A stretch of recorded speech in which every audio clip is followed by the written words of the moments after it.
আমরা এখন দাঁড়িয়ে আছি শ্যামনগর সেই পুরানো জমিদার বাড়ি, যার প্রতিষ্ঠাতা ছিলেন হরিচরণ রায়চৌধুরী।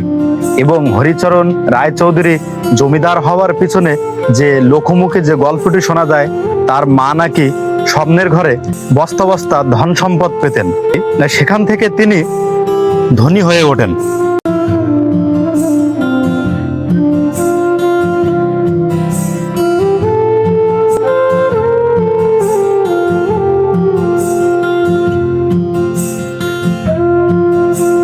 ওই যে দেখা যাচ্ছে সেই জমিদার বাড়ির পুরানো বকুল গাছ আর মন্দির। কি প্রচন্ড বৃষ্টি হচ্ছে, তার মধ্যে আমরা জমিদার বাড়ি চলে আসলাম।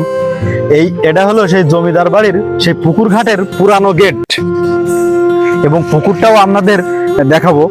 একটু পুকুরটা নিয়ে আসেন।